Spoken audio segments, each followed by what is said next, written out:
seperti yang udah disampaikan di awal-awal tuh, di instruk itu nanti sampai UTS kita ngomongin SDOF ya kan, kemarin kita udah itu ya, gimana sih? Nah ya jadi ngomongin SDOF kan ya. Nah sampai UTS itu kita akan ngomongin SDOF. Nah SDOF sendiri itu ada banyak kondisinya. Jadi bisa jadi dia ada beban, bisa jadi dia nggak ada beban. Kalau ada beban dia namanya force vibration. Kalau nggak ada beban dia namanya free vibration gitu. Nah, bisa jadi juga ada damping. Bisa jadi nggak ada damping.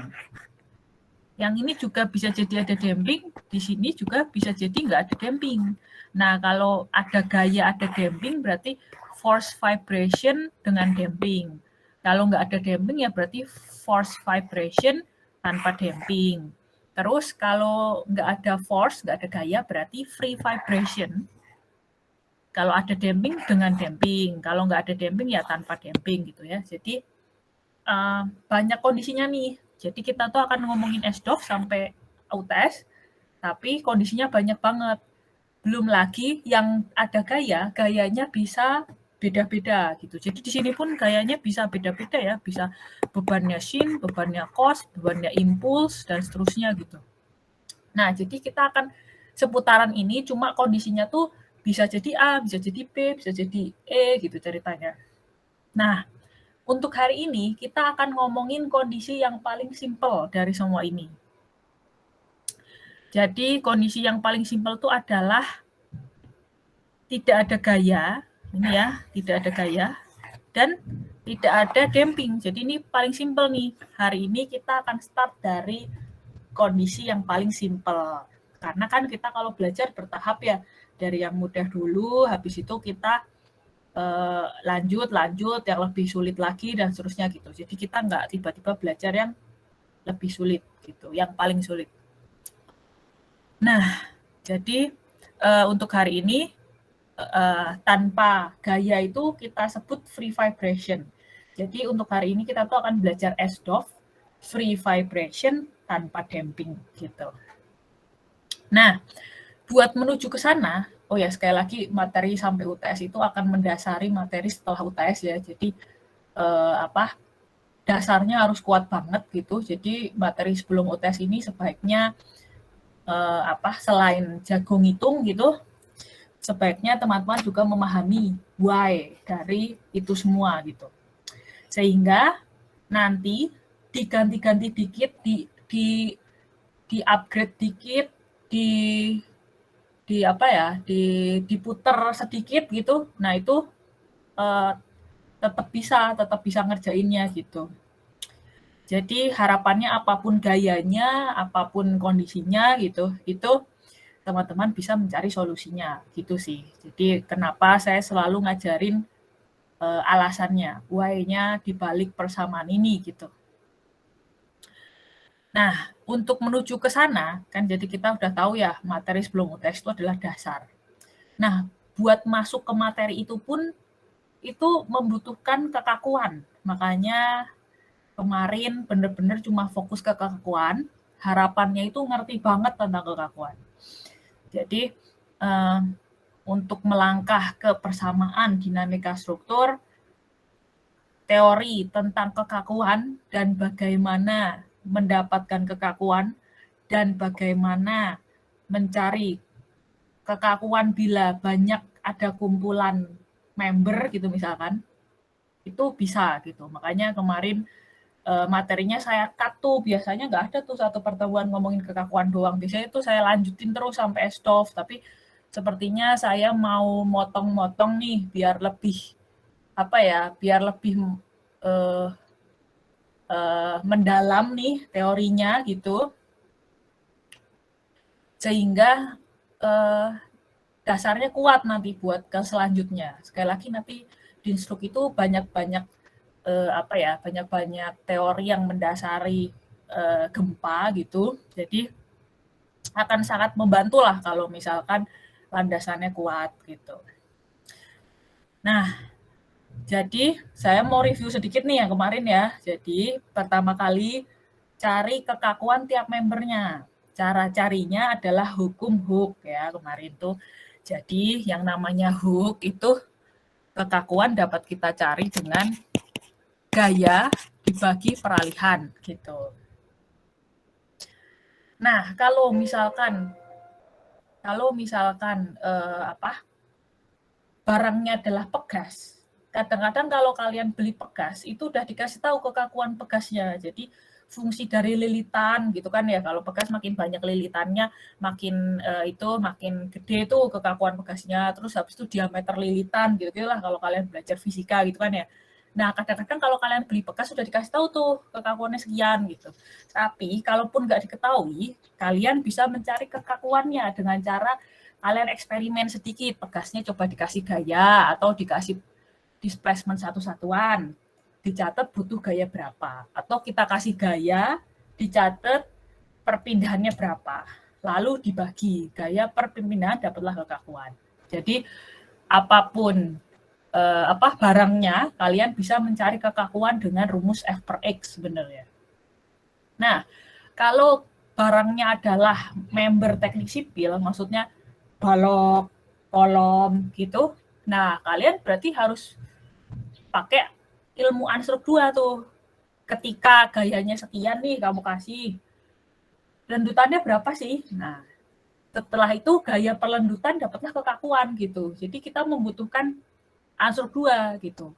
Nah, biar nggak kelamaan, itu di mata kuliah ini tidak akan menyuruh kalian mencari lendutan, tetapi diarahkan untuk udah menggunakan Ansruk 2 gitu. Jadi misalkan kalian lupa tuh lendutan di tengah bentang, kalau gayanya terpusat, kalau gayanya merata dan seterusnya itu tabel lendutan bisa membantu kalian. Jadi kalau saya suruh kalian cari lendutan kelamaan, nanti ilmu di struknya malah nggak kesampaian.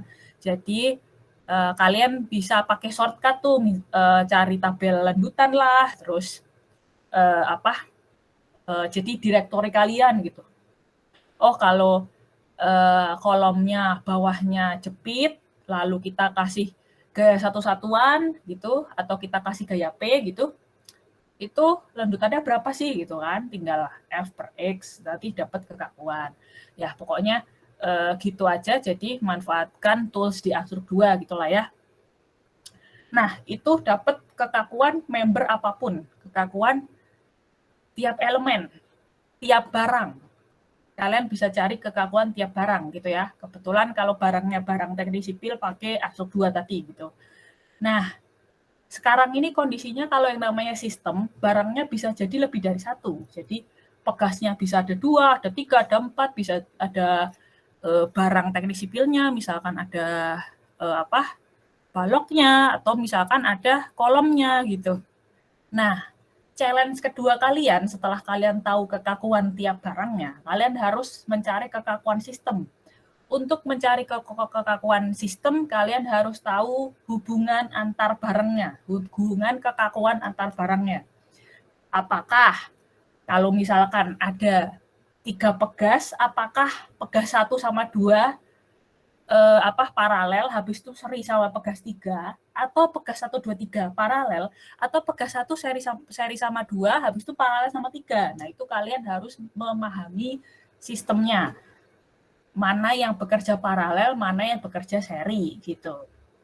Nah, untuk memahami hubungannya, ya kalian harus pantengin sistemnya tuh kan. Lalu kalian coba cari tahu aja mana yang sama, apakah U-nya harus sama atau F-nya harus sama. Jadi kalau seri itu F-nya yang sama, kalau paralel itu U-nya yang sama. Nah, kalau masih nggak ngerti lagi, sistemnya kalian pandangin, lalu kalian coba buat free body diagramnya. Jadi kalau dari sini nih, kalian coba bikin free body diagram, kalian misalkan simpul yang sini. Kan kalau dipotong, free body diagramnya jelas. Ini ditarik sama P, yang ini harus ditarik sama gaya dong, gitu. Kan sedangkan sigma H sama dengan 0, harus tercapai. Jadi jelas-jelas gaya di pegas 2 ini harus sama dong sama P, biar setimbang, gitu. Oh, berarti gaya pegas 2 sama dengan P, gitu.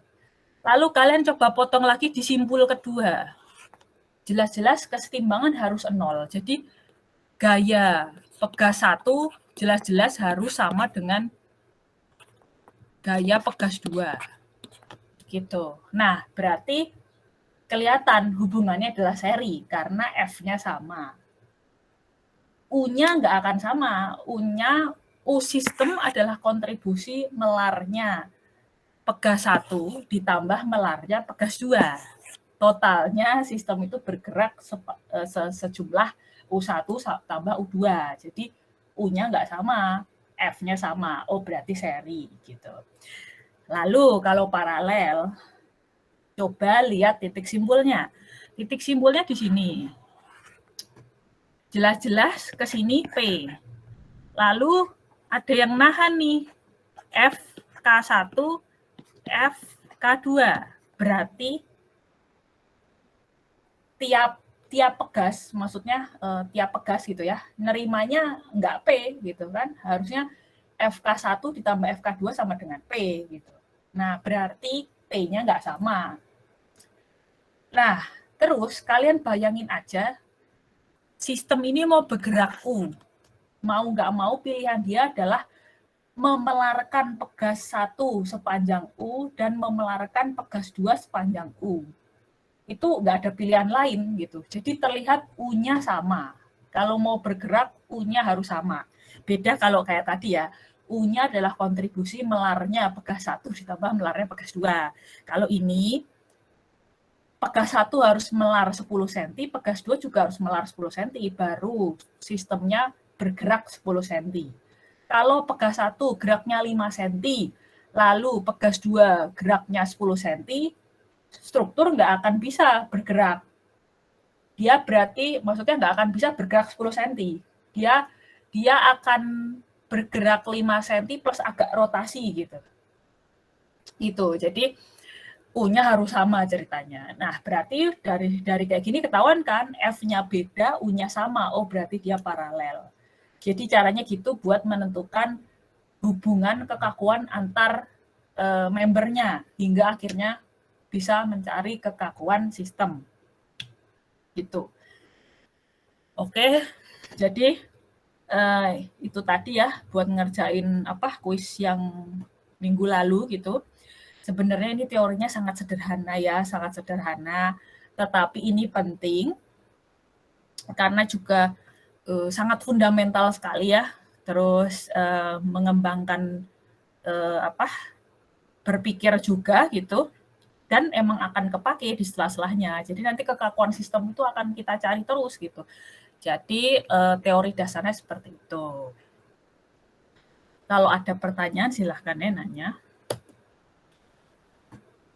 Nah, jadi ceritanya minggu lalu tuh kita cuma dapet ini nih buat cari K doang gitu. Jadi sekali lagi kayaknya saya tuh selama sebelum-sebelumnya saya nggak pernah tuh kekakuan satu pertemuan sendiri. Biasanya saya langsung lanjutin ke SDOF, tapi lama-lama sepertinya saya ingin kalian lebih paham secara dasarnya gitu ya. Jadi sebaiknya akan saya putus-putus gitu, tetapi paham gitu daripada langsung banyak tetapi bingung gitu. Nah, terus kalau udah bisa tuh cari kekakuan sistem, nah kita lanjut nih ke step selanjutnya. Kita masuk ke SDOF. Jadi kita baru gimana ya? Baru mulai nih sebenarnya. Ya. Nah, jadi permisi Bu. Oh ya, gimana? Sorry, pengen nanya Bu, kalau misalkan gabungan gitu ada sistem cara carinya step-stepnya gimana ya Bu? Cara nyarinya ini, lihat titik simpulnya. Coba lihat titik simpulnya, lalu bikin free body diagramnya. Dari sini kelihatan P di pegas 1 akan beda tuh, nggak akan sama dengan P sistem. Nah, sini ketahuan kan. Kalau kalian potong sini ketahuan. Kalau yang ini cari aja di simpulnya juga di sini sama di sini. Dari sini ketahuan P di pegas 2 akan sama dengan P sistem karena sigma H sama dengan 0. Demikian pula simpul di sini. Gaya di pegas 2 akan sama dengan gaya di pegas 1, akan sama dengan P sistem. Jadi kalau P-nya sama, di mana P adalah punyanya sistem gitu ya, masuk ke pegas 1 sama masuk ke pegas 2 adalah sama, itu berarti seri. Bisa lihat dari situnya, sama bisa lihat dari U-nya. Jadi kalau seri P-nya yang sama ya, kalau paralel U-nya yang sama. Sekali lagi ya, jadi kalau paralel nih, masanya mau geser 10 cm, itu mau nggak mau dia harus menggeser, memelarkan pegas 1 10 cm, dan memelarkan pegas 2 10 cm. Kalau pegas 2 10 cm, pegas 1 5 cm, itu M nggak akan gerak 10 cm. Dia gerak, tapi kurang dari 10 cm. Tapi agak rotasi, karena misalkan K2 ini lebih melar kan ya, berarti agak rotasi gini nih, gimana ya, agak rotasi gini, karena K2-nya melar 10, K1-nya melarnya 5 gitu. Jadi U-nya nggak akan 10 gitu, pasti kurang dari 10 tapi agak rotasi gitu. Nah, jadi kalau paralel itu nggak ada pilihan lain, harus menggerakkan K2 sebesar U-nya sistem, sama memelarkan K1 sebesar U-nya sistem. Jadi kalau U-nya sama itu paralel, kalau F-nya sama itu seri. Nah, lihat U di seri juga bisa. Jadi kalau mau gerakin massa U, maksudnya gerakin massa 10 cm, itu kontribusi melarnya pegas 1 ditambah kontribusi melarnya pegas 2. Entah pegas 1 9 cm, pegas 2 1 cm, lalu pegas misalkan pegas 1 5 cm, pegas 2 5 cm, pokoknya in total massa itu gerak, itu penjumlahannya gitu. Karena ya liatin aja sistemnya aja kayak gitu tuh. Jelas-jelas pegas 1 akan melar, pegas 2 akan melar ya, berarti sistemnya akan gerak in total, kan ada yang namanya relatif pergerakan relatif gitu kan. Nah itu, jadi masanya ya totalnya akan melarnya pegas 1 tambah melarnya pegas 2 gitu. Gimana? Jadi potong aja di titik simpul kalau masih bingung juga. Terus liatin ini free body diagramnya nih. Gitu. Titik simpul itu adalah join ya. Jadi coba aja potong di joinnya. Baik, terima kasih Bu. Oke. Ya, jadi buat dapet ini nih, gitu kan ya. Nah, kalau udah jago banget tuh ngitung kekakuan, ya udah nanti itu tinggal dipakai di sistem gitu ya. Nah, sekarang kita mau masuk yang paling sederhana tadi ya. Free vibration, S-DOF, free vibration tanpa damping, karena itu paling ringkes gitu. Hari ini kita akan belajar yang paling sederhana.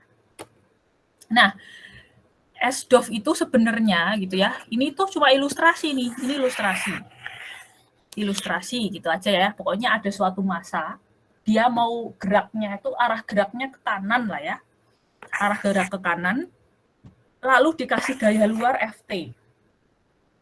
Jangan lupa dia punya massa. Terus dia punya kekakuan, sama dia punya damping.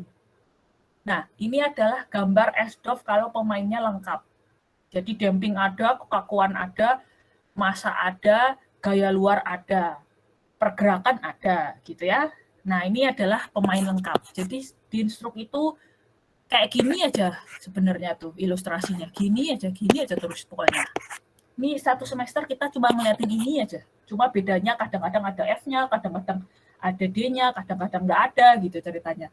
Nah, sekarang hari ini ininya nggak ada nih mauan, ininya nggak ada gitu. Nah, gitu ya.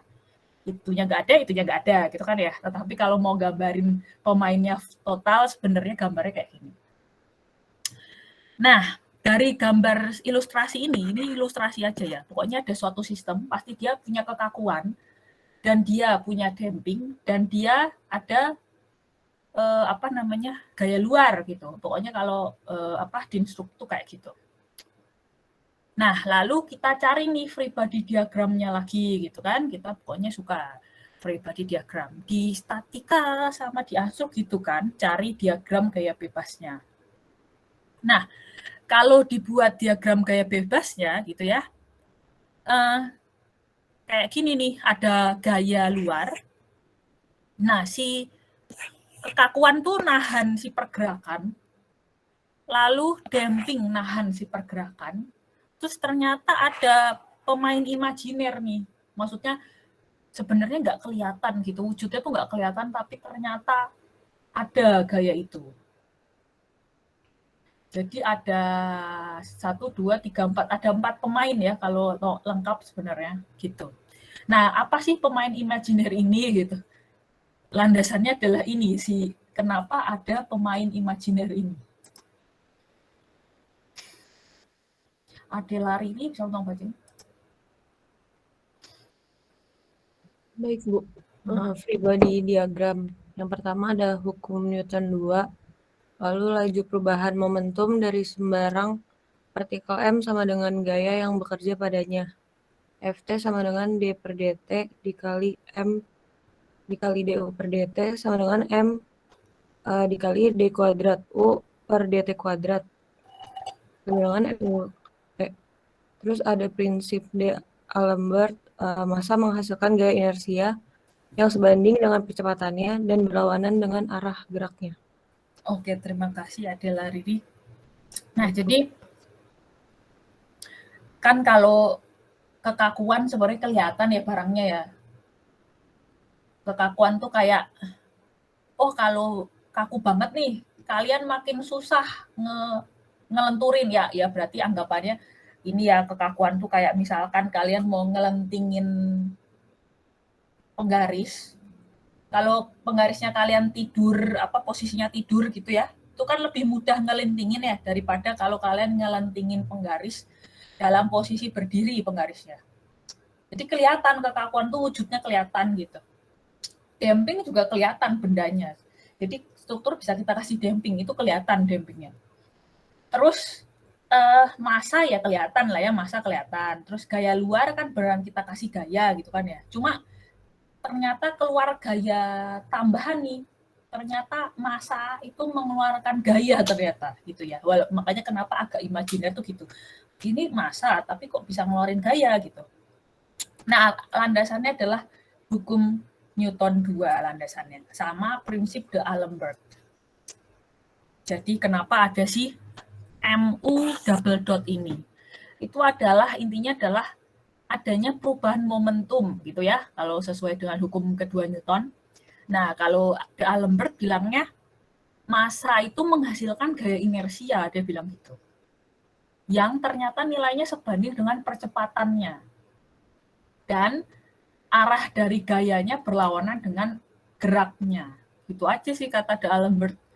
Makanya keluar si ini nih, gitu. Landasannya adalah mereka berdua, gitu. Gitu. Jadi akan ada suatu gaya, keluarlah suatu gaya yang sebesar massa kali percepatan, gitu ceritanya. Yang melawan pergerakan. Itu adalah gaya inersia, gitu.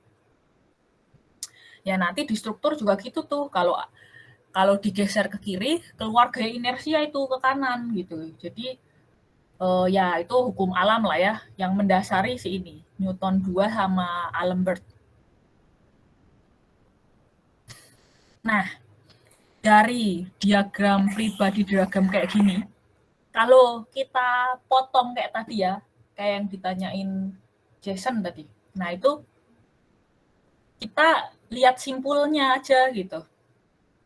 Ya biar gampang gitulah ya. Ya sebenarnya ya ini lihat aja di sini nih misalkan. Biar bisa bayangin gitu kan. Lalu sigma H sama dengan 0. Kan jadi persamaan ini ya. Gitu. Vincentius-Willi bisa dong bacain? Dynamic equation. FIT plus FDT plus FST sama dengan FT. MU plus DU plus KU sama dengan FT. FI sama dengan MUT atau gaya inersia. FD sama dengan DUT atau gaya redaman. FS sama dengan KUT atau gaya pegas. Oke, terima kasih Vincentius-Willi. Ini ya, ada dotnya, jadi U double dot sama U single dot sama U itu beda. Nah, jadi pertama ini kita lihat ininya free body diagramnya, jadilah persamaan ini. Nah, si F inersia itu adalah massa kali percepatan yang tadi, D'Alembert tadi ya. Lalu FD adalah gaya redaman, D for damping sebenarnya, I for inersia gitu ya. FD berarti F damping, gaya redaman. Itu adalah sebesar damping dikali U single dot. U single dot adalah kecepatan. U double dot adalah percepatan. Lalu Fs gitu, itu adalah punyanya pegas. K kali U, ini juga ini ya. Ya kemarin kita bahas K itu ya sangat buat ini banget gitu. Sama dengan Ft. Nah, persamaan Dinstrup nanti satu semester tuh sebenarnya ini terus saja. Ini terus saja, ini terus saja. Itu adalah persamaan Dinstrup yang akan kalian temui satu semester. Gitu ceritanya. Jadi kalau pemainnya ada 4 ya lengkap, ya gini persamaannya. Nah, kalau kondisinya nggak ada damping sama nggak ada damping sama nggak ada beban luar, ya nanti persamaannya ini hilang, gitu. Hari ini damping hilang, F hilang. Jadi kita akan ngomongin ketika struktur itu bergerak bebas, free vibration, dan tanpa damping. Nah, ini. Jadi kayak gini nih sisanya. Sisanya tinggal kayak gini ya. Gitu. Hari ini akan sesimpel ini persamaannya. Tapi persamaan lengkap adalah ini ya. Gitu. Nah, kalian bertanya-tanya nggak sih? Kan nggak ada gaya luar nih. Kok struktur bisa gerak kayak gitu? Jadi, alasan dia bergerak tuh ada 2 alasan. Antara kita kasih gaya atau kita kasih displacement awal atau kecepatan awal. Jadi kita kasih initial condition gitu di awal. Jadi kita kasih simpangan. Jadi kita anggap aja kita punya penggaris, kita tekan gitu ya. Maksudnya penggaris terus kalian cantileverin di atas meja. Lalu bagian ujung penggaris kalian tahan pakai tangan kiri. Lalu tangan kanan kalian menekan penggaris yang cantilever, ujung cantilever. Kalian tekan itu 1 cm gitu. Nah, itu adalah perpindahan awal. Lalu kalian lepasin kan si penggaris getar ya. Getar gitu sampai akhirnya dia berhenti. Nah, itu sebenarnya kalian ngasih peralihan awal. Jadi struktur itu bisa free vibration dengan dikasih ini nih.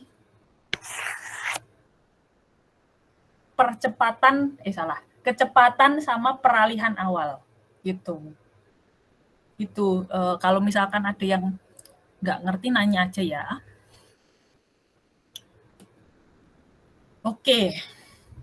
Nah, sebelum ke persamaannya lagi saya akan ngasih tahu sebenarnya kita itu mau ngapain. Intinya adalah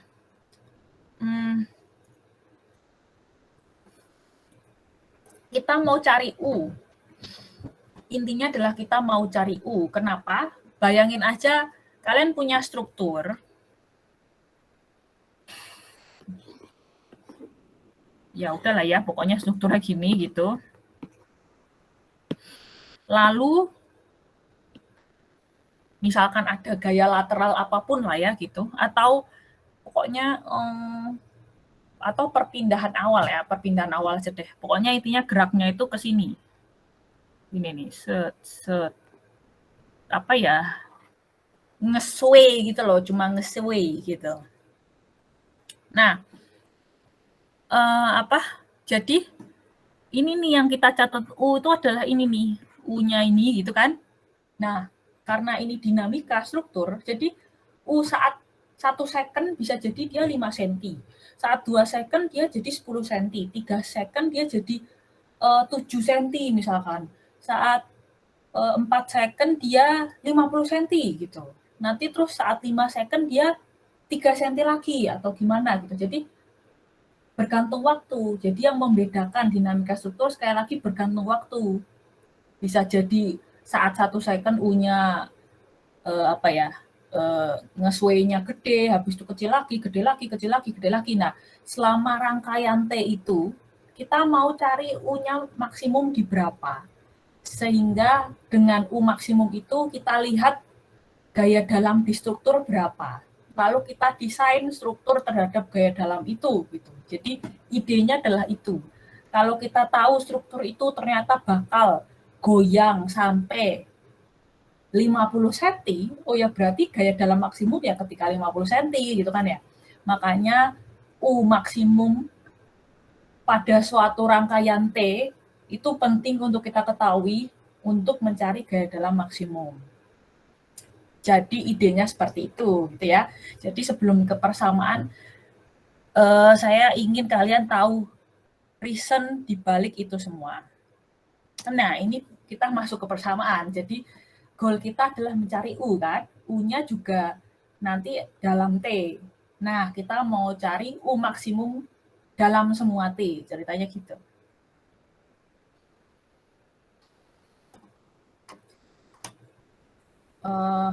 Ronaldo, bisa tolong bacain?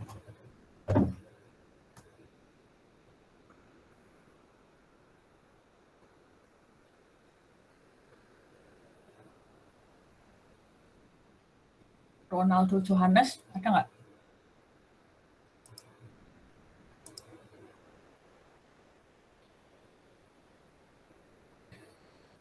Nggak ada nih.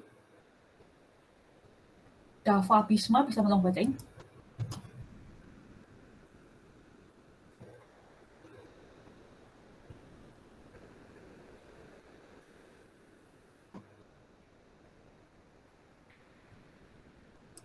Dava, nggak ada juga?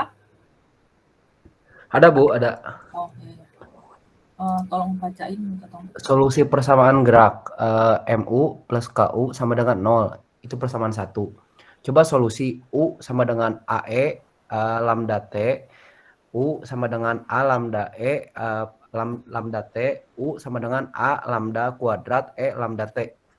Ya, terima kasih Dava. Sama-sama Bu. Ya, jadi goal kita adalah mencari U, kan? Nah, buat cari U tuh gimana ya caranya gitu. Nah, kita kolaborasi nih sama orang matematika. Jadi sekali lagi di instruk itu kalau kalian matematika cincai, fisika cincai, di instruk ikutan cincai gitu ceritanya. Nah, katanya orang matematika kalau ada persamaan kayak gini,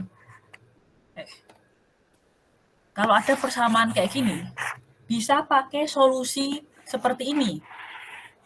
Memisalkan solusi gitu.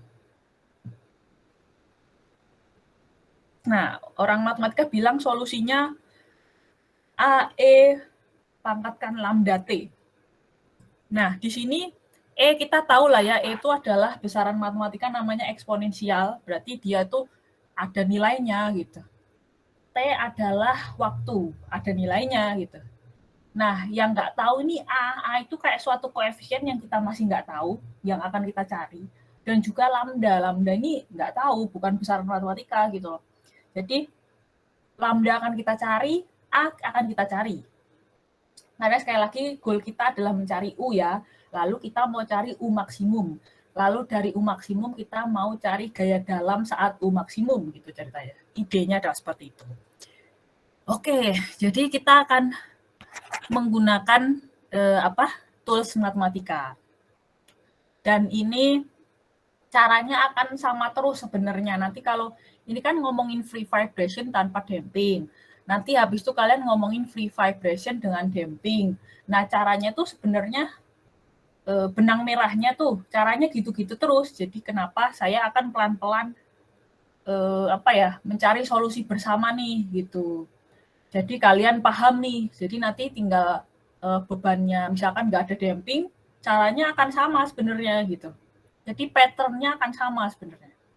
Jadi buat yang ini kita akan pelan-pelan juga sehingga teman-teman akan lebih paham gitu ya. Jadi saya akan pelan-pelan aja tapi paham. Nah, oke, jadi matematika bilang solusinya gini. Nah, lalu kita turunin sekali. Ini cuma nurunin ya. Jadi lambdanya ke depan kan, E akan tetap E, turunan E akan tetap turunan E gitu. Lalu kita turunin lagi. Lambdanya ke depan lagi, makanya A lambda kuadrat E pangkat lambda T. Jadi ini turunan pertama dari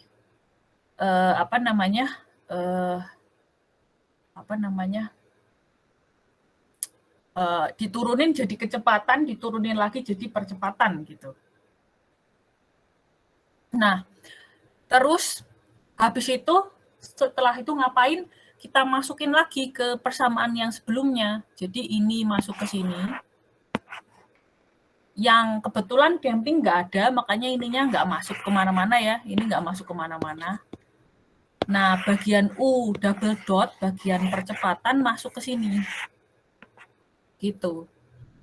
Nanti kalian dapat persamaan baru.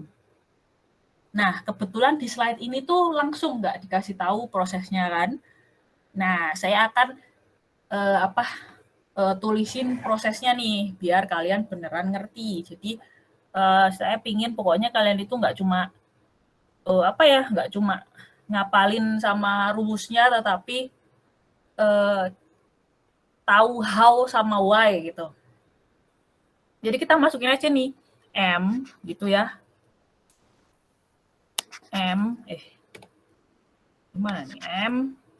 Lalu yang percepatan dimasukin kan berarti A kan. A lambda kuadrat. Ini kenapa nih? Lambda kuadrat E pangkat lambda T ditambah K. U-nya masukin A E lambda T sama dengan 0. Aduh. Ya, hilang ya. Kok hilang? Ya udah kita tulis lagi. M A lambda kuadrat E lambda T ditambah K, U-nya masukin A E lambda T sama dengan 0. Jadi dapat persamaan baru nih dengan cara persamaan 2 masukin ke persamaan 1. Nah, lalu biasanya itu tuh step matematika setelahnya itu adalah mengelompokkan yang sama, mengelompokkan orang yang sejenis lah ya. Nah, kalau dari suku 1 sama suku 2 yang sama adalah A E lambda T kan. Gitu. Ya udah kelompokkan aja, keluarin aja si A E lambda T. Sisanya tinggal M lambda kuadrat ditambah K sama dengan 0.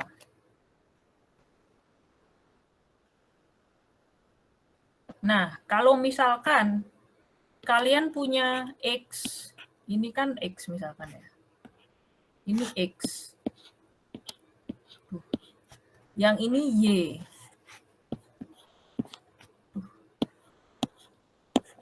X kali Y sama dengan 0. Kira-kira habis itu ngapain ya?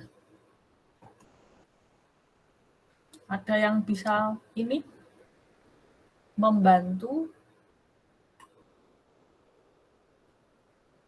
Berarti antara X-nya 0 atau Y-nya 0 ya, Bu?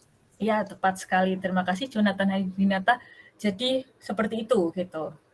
Logikanya adalah kalau ada dua hal dikalikan sama dengan 0, itu antara X-nya yang 0 atau Y-nya yang 0.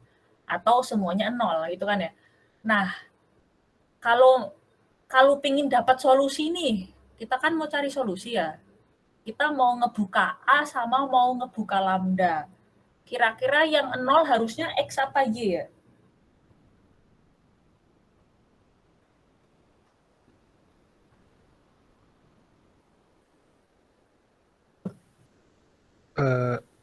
X-nya bukan, Bu. Kalau X-nya 0 dapat solusi nggak?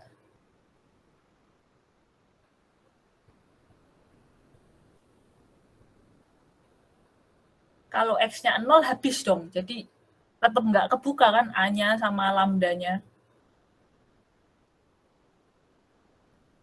Beda kalau Y-nya 0. Jadi ceritanya di sini kalau X-nya sama dengan 0, ya 0 semuanya. Kita nggak dapat apa-apa nih, kita nggak bisa merangkah lebih maju gitu. Nah, beda kalau Y-nya 0. Kalau Y-nya 0, kita bisa dapat lambda. Nah, makanya kita pakai ini, Y-nya sama dengan 0. Jadi, M, ini ya, M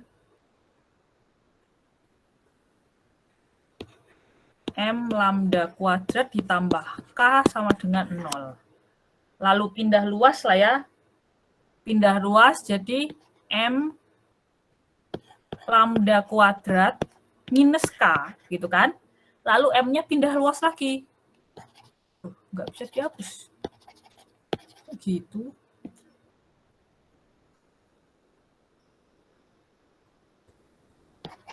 Tuh, nggak bisa dihapus. Ya sudah, kalau gitu kita tulis lagi ya baiknya.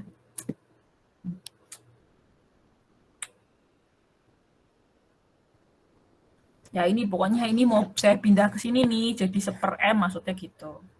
Jadi lambda kuadrat sama dengan minus K/m. Lambda sama dengan akar minus K/m gitu kan. Gitu. Kebuka deh lambda kita, ternyata adalah K itu kekakuan, M itu massa gitu. Jadi ternyata itulah si lambda. Jadi ini ya, jadi sebenarnya tadi kesini tadi kita udah kita temukan bersama-sama gitu, sehingga ini adalah 0 gitu. Nah ini kalau ininya 0 jadinya solusinya trivial, nggak ada solusi gitu. Jadi yang 0 adalah M lambda kuadrat plus K. Sehingga kita bisa membuka siapakah si lambda gitu kan.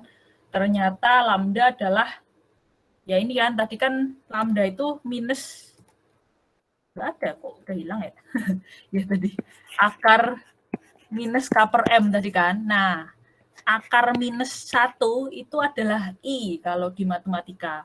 Terus ini I-nya keluar nih, jadi plus minus I akar K/m.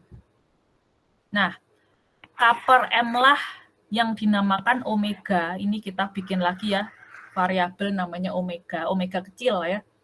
Itu adalah frekuensi alami struktur dalam satuan radian per second. Jadi setiap struktur itu punya frekuensi alami sebenarnya. Dan ini akan mendasari juga di kegempaan nanti, di mata kuliah gempa. Jadi apapun strukturnya nih, itu pasti punya frekuensi alami. Nanti kalau misalkan berapakah periode struktur, nah itu berarti seperfrekuensi, sama kayak kalian belajar gelombang di fisika. Seperfrekuensi adalah periode, seperperiode adalah frekuensi, ya gitulah ya. Jadi pokoknya tiap struktur ternyata punya frekuensi alami. Nah, frekuensi alami ini harus kita udah tahu nih harus berapa gitu. Pertama, karena nanti gaya gempa itu akan sebanding dengan periode struktur, itu satu alasan pertama. Alasan kedua adalah kalau frekuensi alami struktur kita sama dengan frekuensi beban luar, struktur kita bisa resonansi. Jadi sama dengan ketika belajar gelombang, yang namanya resonansi itu amplitudonya berlebihan, sehingga ya itulah yang terjadi di struktur. Displacement-nya berlebihan hingga akhirnya membahayakan gitu. Nah, kita nggak mau tuh gitu. Jadi misalkan nih mau desain jembatan, udah tahu ada kereta dengan frekuensi bebannya bakal sekian gitu. Nah, jangan sampai frekuensi jembatan sama dengan frekuensi beban. Ketika sama akan resonansi. Jadi kalau udah tahu nih, wah ternyata frekuensinya bakal sama nih. Nah, berarti kalian agak ganti K-nya, agak diganti gitu K-nya, sehingga frekuensi kalian nggak sama persis gitu, agak geser frekuensinya. Jadi nggak akan resonansi gitu sih. Jadi alasan kita harus tahu frekuensi alami struktur itu ada 2 itu ya. Takutnya ada resonansi sama buat gaya gempanya juga gitu, karena gempa akan sebanding dengan periodenya, periode seperfrekuensi gitu. Kalau ada pertanyaan silahkan ya. Nah, si lambda udah kebuka nih, lambda kebuka. Tapi sekali lagi tujuan kita adalah berapa sih U gitu. Baru lambda nih yang kebuka. Tadi sekali lagi eksponensial kita udah tahu ya, besaran matematika. T adalah waktu. Si A ini tuh cuma koefisien yang kita masih belum buka gitu loh. Jadi kayak ada suatu koefisien gitu, kita nggak tahu berapa koefisiennya. Pokoknya kita kasih lambang A gitu sebenarnya. Jadi A ini harus kita buka juga gitu. Lambda udah kita buka, si A belum. Jadi kita harus lanjut gitu. Nah, bagaimana cara membuka A gitu kan ya? Kita catat lagi nih, U sama dengan AE lambda T. Kita catat ya, U, salah. U sama dengan E lambda T. Ini kan. Dan udah tahu kalau lambda itu plus minus I omega. Tadi kan gitu ya, plus minus UI omega. Ya udah kita masukin aja ke U. Nah, setelah dimasukin ke U, jadinya kayak gini. Buat yang minus, semua koefisien di depan E yang pangkatnya minus, itu dinamakan A2. Ini ngarang aja sih A2 itu, bisa aja kalian pakai ini A, di sini B. Pokoknya ini tuh suatu koefisien yang kita masih nggak tahu dan kita mau buka aja. Semua koefisien di depan EI omega T dinamain A1. Yang sekali lagi kita harus membuka A1 sama A2. Nah, lalu ada tools matematika lagi nih. Gitu. Jadi ini pakai tools matematika. Ada namanya persamaan Euler, di mana kalau eksponensial pangkat IX itu bisa diubah jadi fungsi cos dan fungsi sin. Gitu. Jadi ya udah deh, kita pakai toolsnya aja nih matematika. Berarti I tetap I lah ya. I kan tetap ini. Ya benar. I itu I gitu kan. X-nya adalah omega T. Aduh, gimana nih? Kok suka gini ya? Omega T. Ya, gitulah ya. Nah, ya udah jadinya setelah pakai persamaan Euler ini dimasukin aja nih, sebenarnya ini masukin aja. Nah, lalu berubahlah jadi ini, jadi fungsi cos dan juga fungsi sin.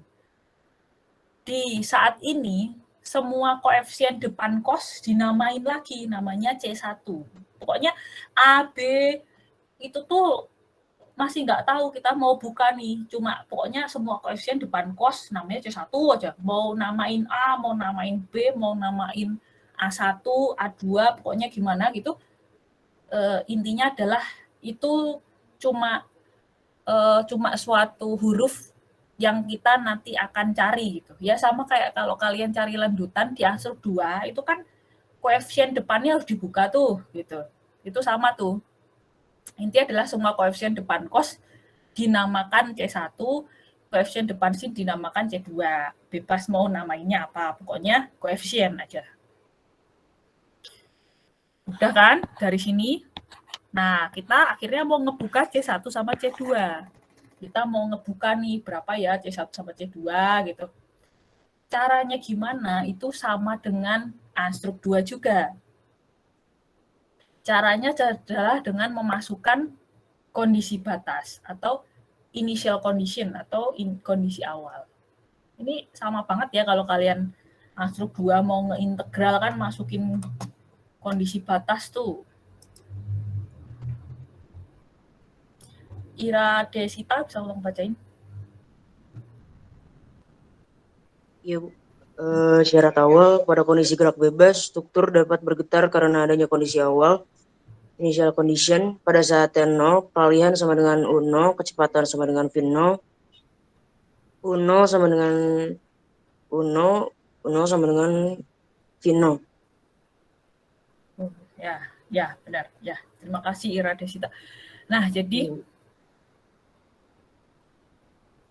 tujuannya adalah mau membuka koefisien di depan. Sekali lagi sama kayak unstruct itu, kalian mau ngebuka koefisiennya. Koefisiennya kan awal-awal belum kebuka tuh, gitu kan. Nah, caranya adalah masukin initial condition, gitu. Jadi misalkan landutan saat tengah bentang, berarti T-nya setengah L, gitu kan, kalian masukin gitu kan. Itu berapa, gitu-gitulah. Nah, itu sama tuh. Jadi masukin kondisi awalnya. Nah, kondisi awal di sini itu kayak peralihan yang kalian kasih nih, peralihan awal atau kecepatan awal. Nah, kita sebut saja peralihan awal namanya U0. Jadi kita sebut aja nih, peralihan awal namanya U0. Lalu kecepatan awal namanya V0. Nah, kita juga tahu ya, turunan peralihan itu adalah kecepatan. Jadi, kan kalau peralihan itu kan berarti U dalam T gitu kan, berarti U saat T-nya 0 second, itu U0 gitu. Makanya ini bentuknya ke sini nih, U saat T-nya 0 second itu adalah U0. Lalu diturunkan sekali kan jadi kecepatan. Kecepatan saat T-nya 0 itu V0 gitu. Ya inilah kondisi batas nih. Kondisi batas ini yang kita masukin ke sini. Ini nih persamaan ini buat ngebuka C1 sama C2. Tereng, udah langsung nih. Ceritanya udah langsung. Nah, karena saya ingin kalian itu tahu prosesnya, ini akan saya akan saya demonstrasikan lah ya. Ini tuh intinya cuma masukin aja gitu. Jadi slide ini langsung gitu ya, langsung hasil gitu. Tapi sebenarnya ya masukin aja tuh. Kita catat ya, U sama dengan T1 cos omega T ya. U sama dengan C1 cos omega T ditambah C2 sin omega T. Nah, ini adalah persamaan peralihan. Nah, ini kan bakal ada dua kondisi batas ya. Buat kondisi batas pertama udah bisa dimasukin nih ke persamaan peralihan. Tapi nanti ada kondisi batas kedua, di mana kecepatan kan. Ya udah sekalian aja kita bikin fungsi kecepatannya dulu. Turunin sekali. Jadi, U single dot gitu ya, dalam T sebenarnya kan ini, fungsi T. Turunan cos kan sin gitu kan. Ya udah berarti minus. C1-nya tetap. Jangan lupa omega ke depan. Lalu sin omega T. Aduh. Sin omega T ditambah turunan sin cos. Berarti kan C2 cos, omeganya lupa kan. Nah ini. Cos omega T. Omega T. Nah, kita sekarang punya dua persamaan nih. Nah, tinggal masukin aja sih persamaan batas. Persamaan pertama masukin, pokoknya batas pertama masukin ke persamaan pertama. Batas kedua masukin ke persamaan 2 gitu ya. Kita masukin dulu nih persamaan pertama. Jadi persamaan pertama ini langsung aja T-nya di-nolin. Ini kan U saat 0 nih. Langsung aja T-nya nolin. Berarti cos 90 0, cos 0 1 kan. Sin 0 0. Berarti di sini akan 0. Ini 0 kan ya? Kalau dimasukin sin 0 kan 0. Jadi tinggal U0. Ya, ini sebenarnya kalau mau nulis U saat T sama dengan 0 gitu ya, sama dengan U0 sama dengan ini C1 cos 0 1 kali 1 ditambah sin 0 tambah 0 gitu kan. Jadi ternyata C1 tuh U0, kebukalah C1 U0. Dapat nih kita C1 ini U0, peralihan awal. Oke, kita akan cari C2. Kita masukkan kondisi batas 2 ke persamaan 2. Jadi U single dot saat T sama dengan 0 gitu kan.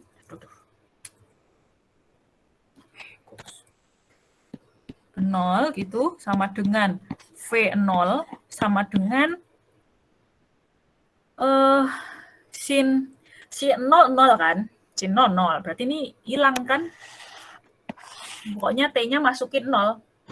Tinggal si suku kedua C2 gitu kan ya, C2. Ya ini saya tulis deh nolnya 0 ditambah C2 omega cos 0 1 kan. Ini gimana sih ini? Height ya. Height ya. Nah, cos 0 1. Jadi ya tinggal ini kan. Berarti C2 apa dong? Oh, berarti ini C2 tinggal C2 adalah V0 per omega. Terbukalah C2. V0 per omega. Ya udah deh, ini adalah fungsi peralihan kita. Peralihan tiap T. Ini adalah fungsi peralihan tiap T. Selesai deh. Kita udah bisa tahu nih. Oh, kita pengen tahu nih peralihan struktur ketika 1 second, tinggal masukin. Kita pengen tahu peralihan struktur ketika 10 second, tinggal masukin gitu. Jadi U-nya udah dapet nih. Nanti di antara U itu yang T-nya ada banyak ya, kita akan mencari U maksimum gitu. Makanya hasilnya seperti ini. Jadi slide-nya langsung ya, tapi caranya adalah seperti itu. Sekali lagi saya ingin kalian tuh tahu how and why gitu ya. Jadi makanya pelan-pelan kita pelan-pelan nih.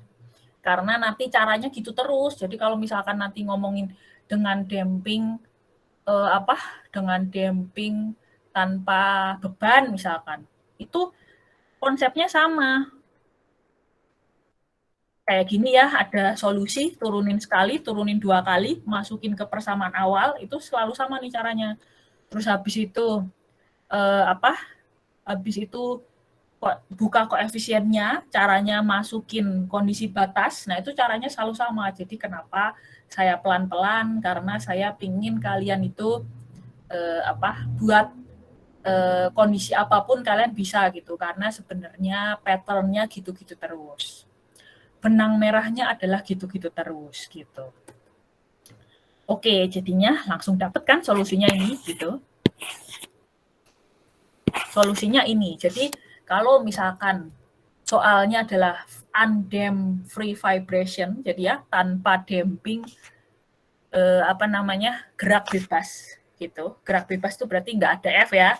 Undamped itu maksudnya tanpa damping. Itu persamaan peralihannya adalah U0 cos omega T ditambah V0 per omega sin omega T.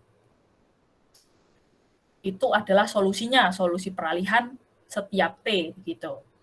Nah,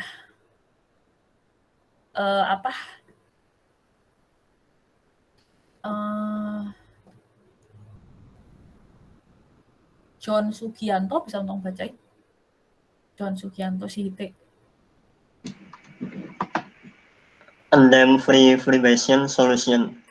UT sama dengan U0 cos WT ditambah V0 per W dikali sin WT. UT sama dengan A dikali cos WT min alpha. UT sama dengan A kali sin dari WT plus beta. A sama dengan akar dari U0 kuadrat ditambah V0 per W kuadrat. A sama dengan arc tangan dari V0 per V0 kali W. Beta sama dengan arc tangan dari U0 kali W per V0. Ini omega ya, baca omega kecil sih, W-nya omega kecil gitu. Oh ya, Bu. Oke, sedikit lagi. Panggilannya siapa sih si T? Apanya, Bu? Panggilannya? Oh, John, Bu. Oh, panggilannya John, oke. Iya, Bu. Nah, satu lagi nih. Cos itu nilai maksimumnya berapa sih? Atau sin gitu?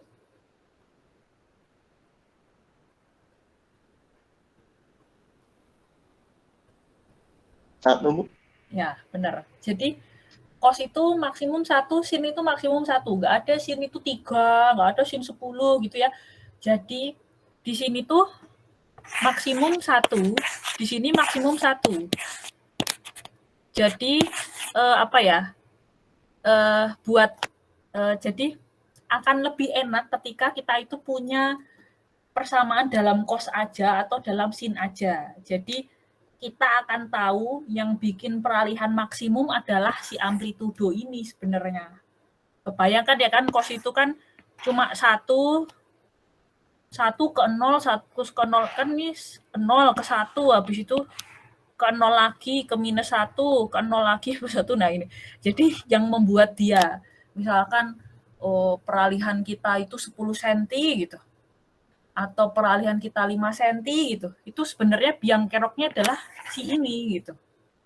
Jadi ini ada 3 persamaan, sebenarnya sama semua tuh, sebenarnya persamaan 1, 2, 3 itu sama sebenarnya. Coba dihitung aja, kalian hitung masukin T gitu, sama semua tuh, 1, 2, 3 ini persamaannya sama semua. Cuma karena engineering itu pinginnya praktis, kalau persamaan 1 kan kalian harus cos 0 omega T, T-nya berapa gitu kan, misalkan masukin, lalu dikaliin U0, masih ditambah lagi V0 per omega, kaliin sin omega T. Nah, pinginnya tuh kita tuh sekali lihat kita udah tahu peralihan maksimum, pinginnya gitu. Akhirnya pakai tools matematika, ubah aja fungsi cos dan sin ini ke murni cos atau murni sin. Jadi sekali kita lihat persamaannya, kita tahu nih peralihannya itu di depannya cos gitu. Itu adalah biang kerok lah, biang kerok yang menghasilkan peralihan maksimum gitu. Jadi sekali lihat persamaan udah tahu peralihan maksimumnya berapa gitu. Jadi idenya adalah seperti itu. Nah, kebetulan di matematika itu fungsi cos sama sin itu bisa diubah ke cos saja dan bisa diubah ke sin saja.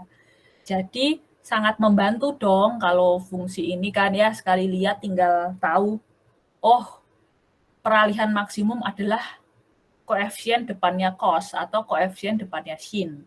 Jadinya persamaan 1 diubahlah jadi cos aja atau sin aja. Tapi sekali lagi persamaan 1, 2, 3 sebenarnya barangnya sama. Cuma bentuknya aja yang diubah agar kita sebagai engineer itu maunya praktis, ngelihat persamaannya udah tahu peralihan maksimumnya berapa. Gitu. Jadi misalkan A itu 10 cos bla bla bla, berarti peralihan maksimum adalah si 10 gitu. Misalkan satuannya senti, ya berarti si 10 senti itu gitu. Jadi sekali lihat persamaan cepat kita gitu. Kita maunya pokoknya praktis gitu. Kalau orang sains ya, hal yang rumit suka dibikin jadi lebih simpel gitu. Gitu. Jadi prinsip sains selalu kayak gitu. Hal rumit dipikirnya simpel gitu. Maksudnya misalkan halnya rumit banget nih. Nah, kita bisa menuliskannya dengan yang lebih simpel gitu lah ya pokoknya. Jadi dengan adanya persamaan 2 sama 3, sekali lihat kita udah tahu, peralihan maksimum gara-gara si A nih gitu. Gitu deh, jadi diubah bentuknya tuh, pakai tools matematika, diubah ke murni cos atau murni sin. Pakai ini, aktang. Gitu, pakai aktang, jadilah persamaan 2, 3. Si A adalah ini. Nah, si A inilah peralihan maksimum kita gitu, karena kita tahu dalamnya cos maksimum selalu 1 gitu. Jadi A yang akan membuat peralihan maksimum. Sekali lagi kita itu U-nya itu T-nya beda-beda kan, U-nya bisa 1 cm, 2 cm, 3 cm, nanti turun lagi jadi 2 cm, nanti 5 cm, per T itu beda terus, pokoknya dari serangkaian T, U maksimumnya berapa. Inilah U maksimum. Gitu. Nah, nanti kita cari gaya dalam ketika U-nya maksimum. Gitu sih. Kalau ada pertanyaan silakan ya. Jadi, persamaan 1, 2, 3 ini kalau diplot akan seperti ini. Ini catat, ini coretan saya di kelas sebelumnya ya. Ya, pokoknya jadi buat ini kebetulan ngeplotnya pakai MATLAB. Kalau kalian misalkan nggak biasa pakai MATLAB gitu kan ya, pakai Excel aja juga bisa kan kalian bikin apa, misalkan kok nggak bisa dihapus, nggak bisa dihapus. Ya udahlah ya. Jadi misalkan kalian mau bikin per 0,1 second gitu ya. Jadi kalian di Excel delta T 0,1 second gitu kan ya. Terus V0 kita nanti masukkan berapa gitu. Misalkan V0-nya, misalkan nanti di soal V0-nya adalah 1 cm misalkan. U0-nya 1 cm misalkan. Lalu V0-nya adalah 1 cm per second misalkan itu. Terus habis itu kalian start ini kan bikin tabel gitu kan. Bikin tabel gitu. Di sini T gitu kan. Lalu di sini U gitu kan. Nah, ini awalnya 0. Lalu nomor 2 ini kalian berarti misalkan ini misalkan kolom A baris 10 misalkan. Kan berarti si A11 itu adalah A10 sama dengan A10 gitu kan ya. A10 ditambah ini nih, ini di kolom mana nih? Misalkan di kolom A berapa? A1 misalkan, ditambah A1, lalu ini di absolut pakai F4 itu. Terus kalian drag ke bawah, kan keluar semua ya nanti 0,1, 0,01. Salah. 0,1 delta S-nya 0,1. Jadi 0,1 ini 0, nanti kedua akan 0,1, 0,2 gitu terus lah ya kalau di drag. Aduh, ya gitulah ya. Ini keluar hilang ya. Waduh, hilang lagi. Ya gitulah ya.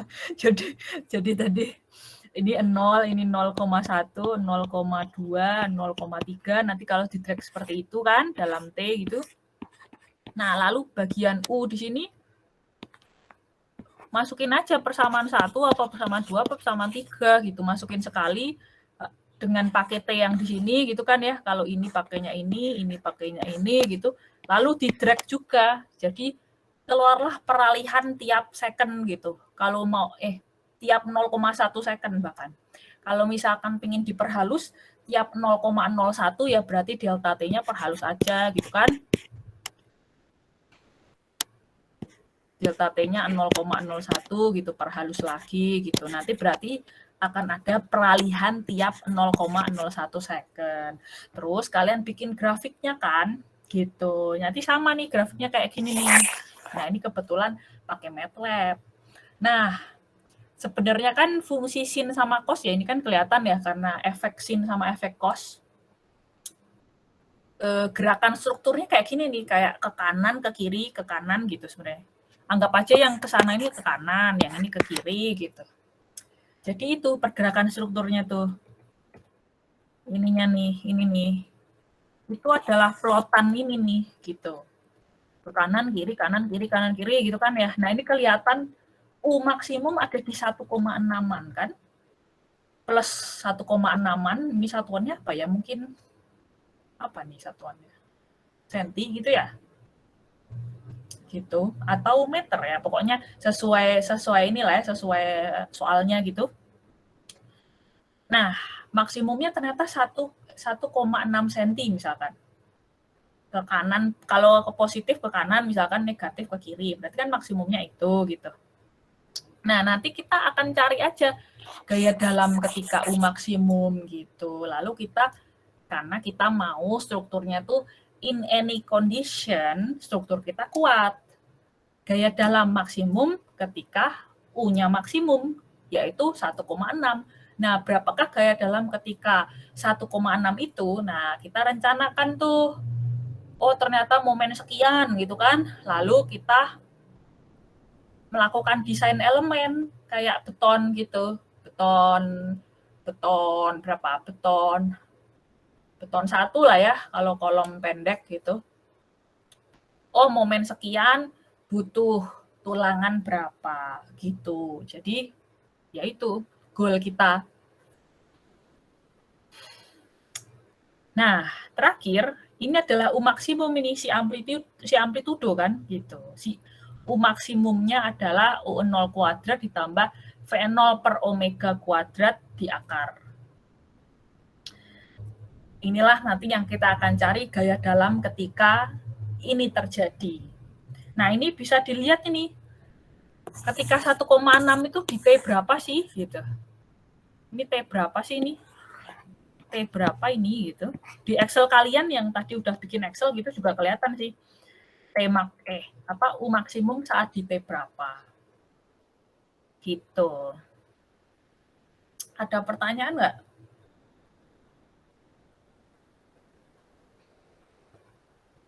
Nggak ada nih, nggak ada. Bu, maaf Bu, mau nanya Bu. Boleh, boleh. Jadi U itu maksudnya peralihan ya kan Bu? Iya, benar banget.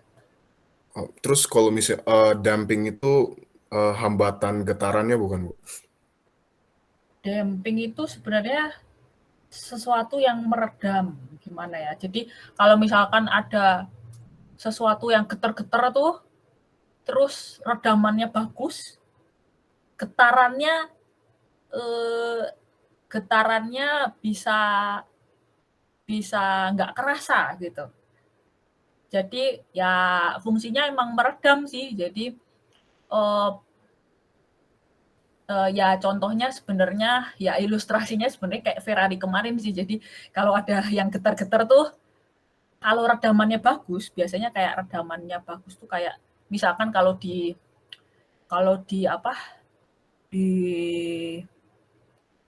motor ya, berarti shock breakernya bagus gitu kan.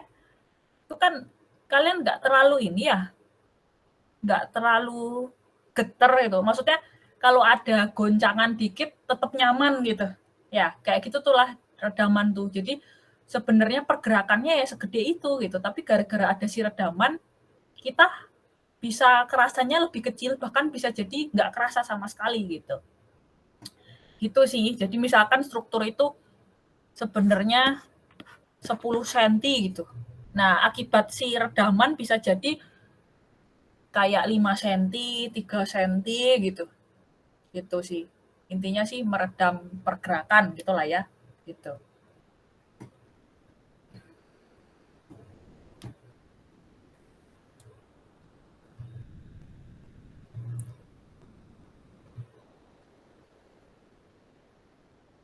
Ada lagi nggak? Ya, jadi redaman itu sebenarnya kayak device sih. Jadi banyak jenisnya sebenarnya, kayak tune mesh damper itu juga gitu. Lalu ya base isolation juga bisa disebut redaman gitu ya. Jadi banyak sebenarnya device-nya gitu. Bahkan sebenarnya struktur kalian leleh itu sebenarnya redamannya muncul gitu. Jadi ketika struktur kalian rusak sebenarnya redamannya meningkat sebenarnya. Ya itu nanti ke filosofi gempa lah ya. Jadi sebenarnya boleh tuh bagian tertentu strukturnya rusak gitu. Ya sebenarnya rusak bagian mana redamannya ningkat lagi, rusak lagi, ningkat lagi gitu terus sih sebenarnya. Ya tapi itu bukan redaman device gitu ya, bukan kita pakai device lalu untuk meredam, tapi memang secara alamiah gitu ketika struktur itu mulai leleh gitu, misalkan ada sendi plastis di balok gitu, itu sebenarnya redaman struktur meningkat. Lalu nanti leleh lagi di bagian balok yang lainnya, redamannya naik lagi sebenarnya. Dan itu bisa meredam si gempa itu sebenarnya gitu sih filosofinya. Jadi yaitu kita bisa ngasih device gitu dengan intensi meredam dari awal gitu, tapi sebenarnya secara alamiah sendiri struktur itu punya redaman. Kalau dia rusak, sebenarnya redamannya meningkat juga gitu.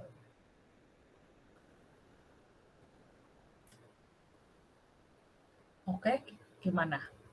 Kalau di hari ini redaman nggak ada berarti ya, jadi cuma cuma massa sama kekakuan yang ada. Jadi pemainnya cuma 2. Ya, pemainnya cuma ini, inersia sama gaya pegas gitu. Oke, ada lagi nggak nanya?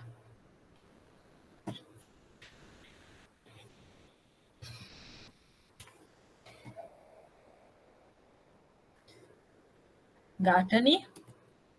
Bu, maaf Bu, mau nanya lagi Bu. Ya, boleh. Jadi tadi kan ada gambar portal. Berarti yang bergetarnya itu si beamnya ya, si kolomnya itu ya Bu? Yang bergetar Ya, si kolom. ya kolomnya. Beamnya cuma ngegeser kan? Beamnya kayak pasrah gitu. Beamnya kalau kolomnya ke kanan, beamnya ikut ke kanan gitu.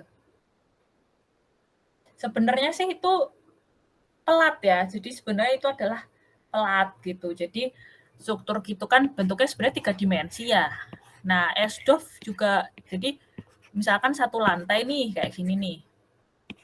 Gitu. Nah, ini si pelat ini kalau dia sekali lagi seperti pertemuan pertama ya, berhasil berfungsi sebagai diafragma, itu pelat ini cuma pasrah ke kanan kiri gitu. Maksudnya tapi dia berhasil megangin keempat kolomnya. Jadi kolom 1 gesernya 10, kolom 2, 3, 4 juga gesernya 10. Itu berarti dia berhasil menjadi diafragma.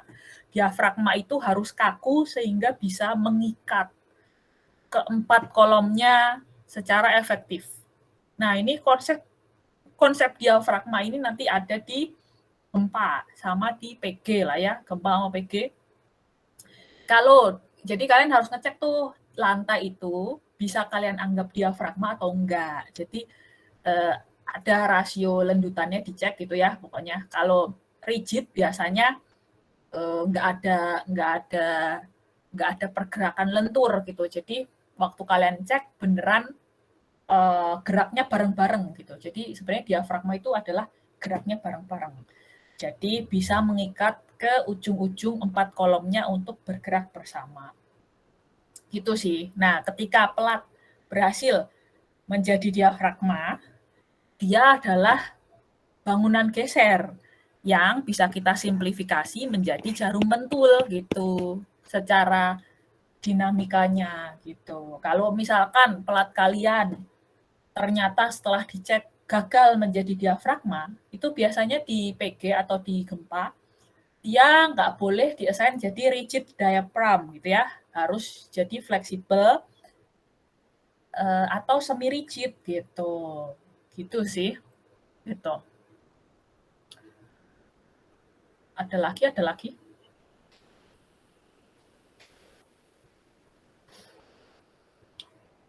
Jadi berkaitan ya antara mata kuliah satu sama lainnya. Jadi banyak sekali ya dari kalian tuh yang misalkan beton ya beton aja, terus statika ya statika aja, anstruk aja. Padahal sebenarnya hal-hal di anstruk itu kepake juga di mata kuliah lain ya, sama aja kayak di anstruk ini ya, butuh lanjutan kan buat cari kekakuan gitu. Nah, itu ada di anstruk. Nanti apalagi waktu perancangan nanti butuh mata kuliah sebelum-sebelumnya gitu ya.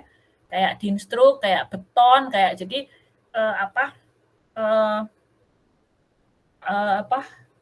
boundary antara satu mata kuliah sama lainnya itu kalau bisa kalian cari hubungannya gitu loh. Jadi jangan cuma mikir kalau statika ya statika aja gitu. Terus nanti anstruk aja, padahal sebenarnya antar mata kuliah itu sangat berhubungan gitu. Seperti halnya nanti di instruk ini akan kepake juga di gempa gitu. Ya gitu sih.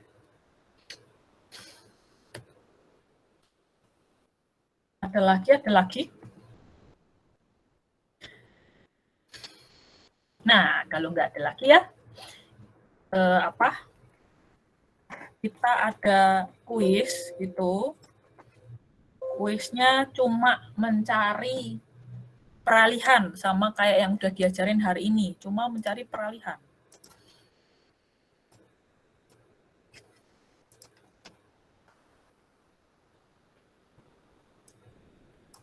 Jadi sebelum, tadi kan udah dikasih tahu ya, kalau peralihan maksimum itu akan menghasilkan gaya dalam maksimum, gitu kan ya. Nah, Nah, itu nanti kita akan lanjutkan di minggu depannya gitu. Jadi dari peralihan maksimum itu kalian nanti bisa dapat gaya geser maksimum, gaya terus momen guling, terus apa lagi? Ya, pokoknya semua gaya-gaya yang dibutuhkan untuk mendesain si portal ini gitu ceritanya. Nah, untuk hari ini akan sampai ini aja gitu, akan sampai peralihan aja gitu. Jadi di Dinstruk sendiri peralihan, kalau udah dapat peralihan sendiri itu sebenarnya kalian udah setengah jalan, karena sebenarnya inti dari Dinstruk itu adalah peralihan setiap saat. Pokoknya itu adalah dalam T kan ya, peralihan tiap saat. Nanti ya tinggal kalau udah dapat peralihan tiap saat bisa dapat gaya-gaya tiap saat gitu. Lalu bisa dapat gaya maksimumnya gitu. Terus ya udah, jadi sebenarnya kalau udah dapat peralihan itu udah setengah jalan gitu.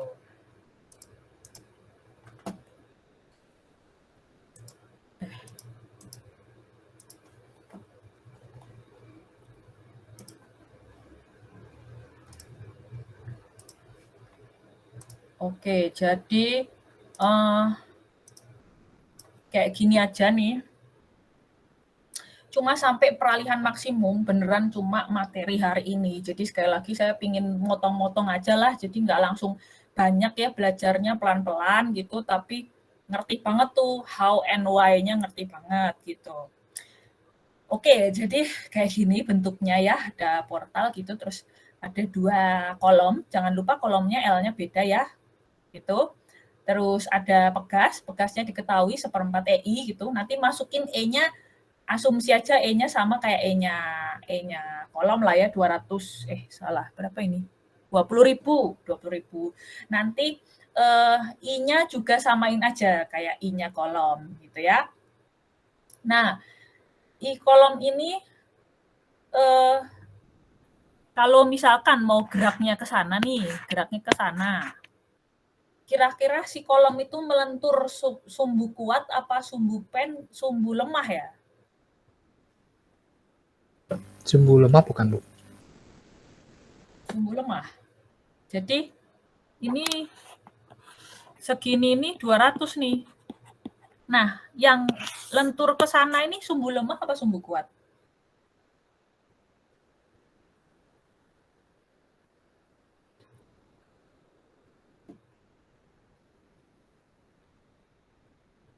Ngelentur ke arah 200 itu sumbu lemah apa kuat? Jadi ngelenturnya ke sini nih. Ini nih. Ngelenturnya ke situ. Ke merah. Coba bandingin sama ngelentur ungu sekarang ya. Ngelentur ungu yang gini misalkan. Nah, yang sumbu kuat itu merah apa ungu ya?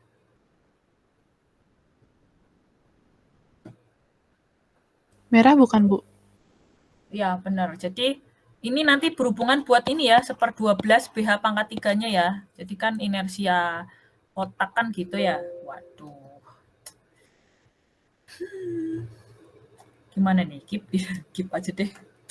Harus present lagi. Swap. Taskbar.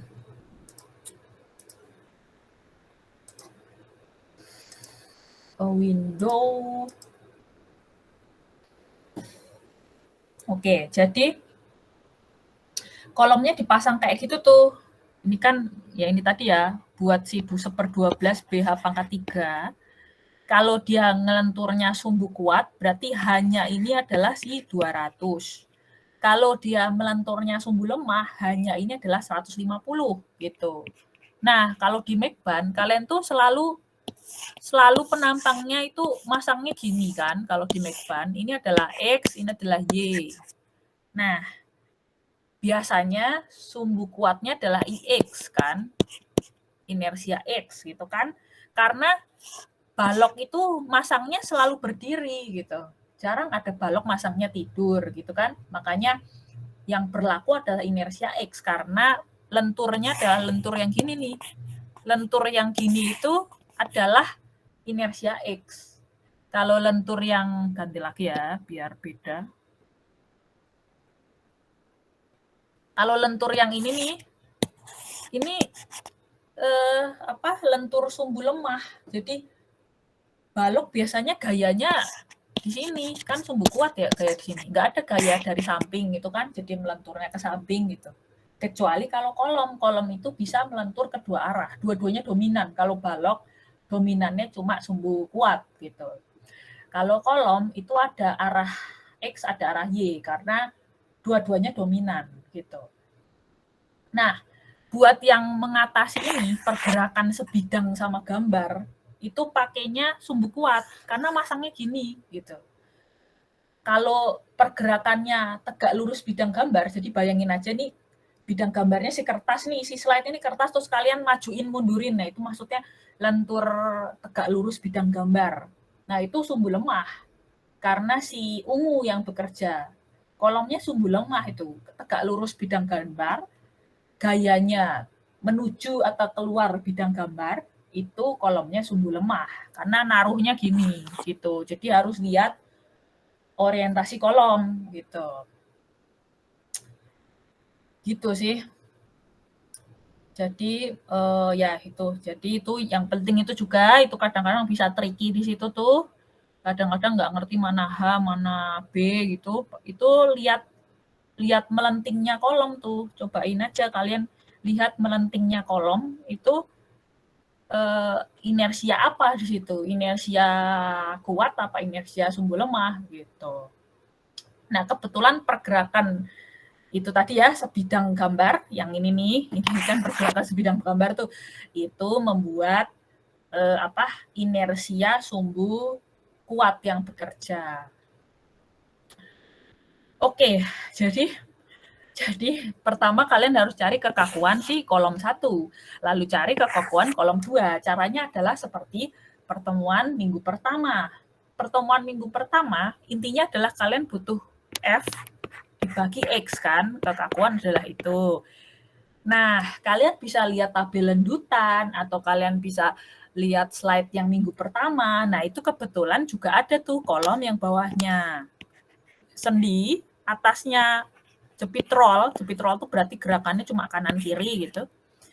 Lalu dikasih gaya satu-satuan, ini butuh P berapa nih gitu kan. Butuh P berapa gitu. Terus tinggal P per lendutan gitu. Dapat deh kekakuan kolom. Sekali lagi agar mawas sama perletakannya ya. Kalau perletakannya sendi pakainya yang sendi, terus cari lendutannya di tabel lendutan kayak atau di Asruk 2 kayak atau di mana gitu. Yang bawahnya sendi juga bisa jadi soalnya di bawahnya jepit, berarti lihat kolom yang bawahnya jepit gitu.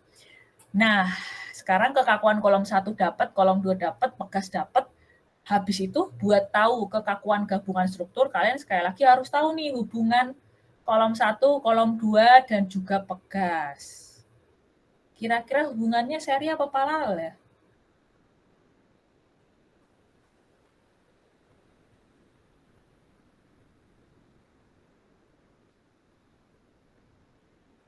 Paralel bukan, Bu? Iya, benar sekali. Hubungannya paralel. Jadi bayangin aja. Waduh, udah nggak bisa dihapus. Kalau kalian masih nggak ngerti lagi paralel sama seri, sekali lagi gambar pribadi diagramnya. Ya udahlah ya, pakai warna lain ya. Buka error gini ya. Apa ya warna hijau. Nah, jadi diagram gaya dalamnya itu sebenarnya sesimpel ini. Jadi ada gaya luar si merah, panah merah ini ya. Ini panah merah ini. Nah, ini dilawan sama kolom. Lawan sama kolom ke sana. Di daerah Besir lah ya, apa sih gaya dasar. Gaya dasar. Jadi si kolom itu mengeluarkan perlawanan nih. Kalian geser ke kanan, kolom itu melawan dengan ke kiri. Lalu si pegas juga ngelawan ke kiri. Nah, dari sini pun, dari kesetimbangan gaya pun, itu udah kelihatan gaya pegas tambah gaya kolom 1 ditambah gaya kolom 2 adalah si gaya yang merah. Berarti jelas-jelas F-nya nggak sama tuh tiap elemen. Beda sama seri ya. Kalau seri kan F tiap elemen sama tuh. Jadi buka lagi ya serinya. Terus bisa lihat dari F atau lihat dari U-nya gitu. Sekali lagi, kalau mau gerakin M 10 cm, mau nggak mau si kolom ini harus melenting 10 cm, kolom 2 melenting 10 cm, kolom 1 melenting 10 cm, pegasnya juga kendor 10 cm. Kalau bayangin aja kalau kolom A misalkan apa ya? Misalkan kolom A kendor maksudnya kolom A melenting 10 cm.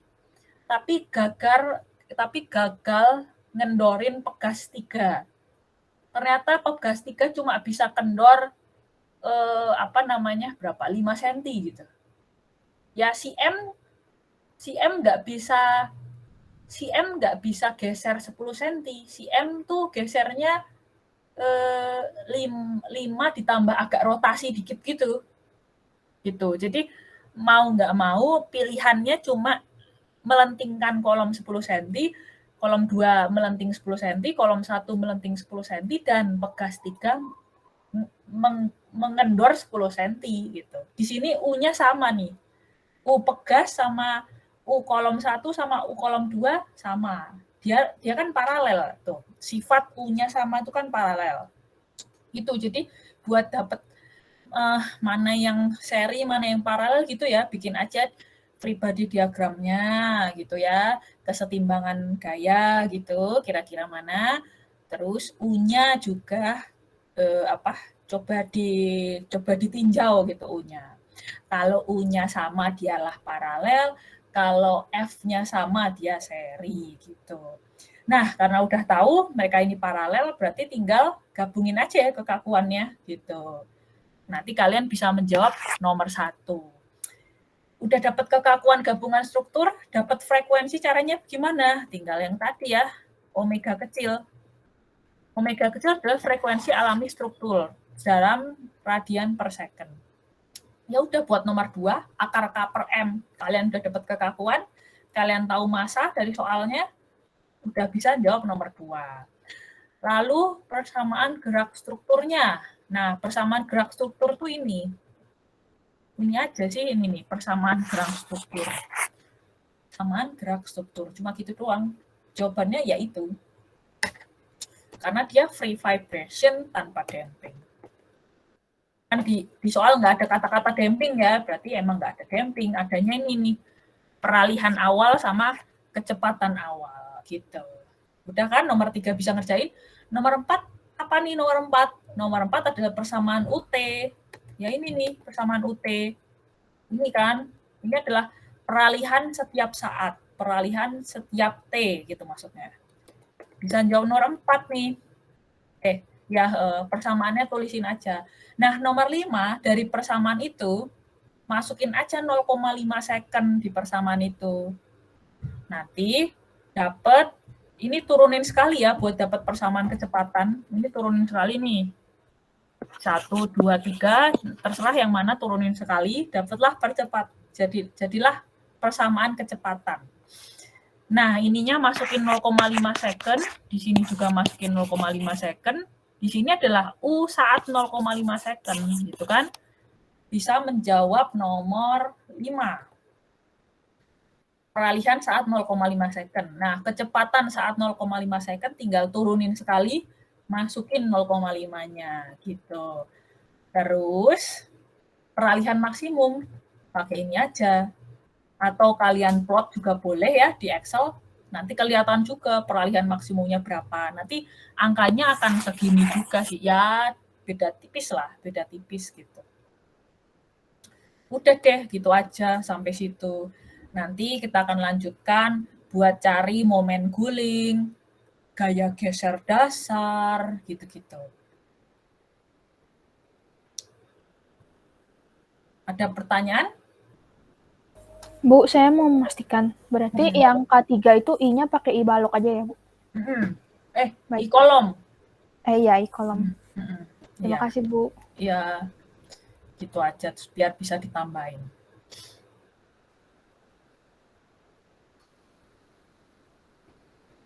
Oke, nggak ada pertanyaan ya. Jadi kalau udah bisa nyari U ya, sekali lagi itu sebenarnya udah setengah jalan, lebih dari setengah jalan kalau di Dinstruk, tinggal nyari gaya dalam sih tepatnya ya. Gitu. Jadi nanti juga ketika ada apa ya, force vibration gitu ya, misalkan force vibration dengan damping, nanti juga nyari U tuh kalian. Pokoknya intinya tuh nyari U aja semuanya kalian tuh. Cuma sekarang bedanya U-nya tiap saat itu beda-beda, nggak kayak statika ya. Jadi lanjutannya akan segitu terus gitu ya. U-nya, peralihannya gitu, sway-nya akan segitu terus. Baik detik pertama sampai detik ke 100 akan segitu. Bedanya kalau di stroke itu goyang-goyang nih, namanya juga dinamik ya, goyang-goyang. Jadi kita tuh selalu ingin tahu peralihan setiap saat. Dari situ nanti kita cari maksimumnya, lalu kita desain si kolomnya itu terhadap gaya dalam ketika U-nya maksimum. Ya udah deh, gitu.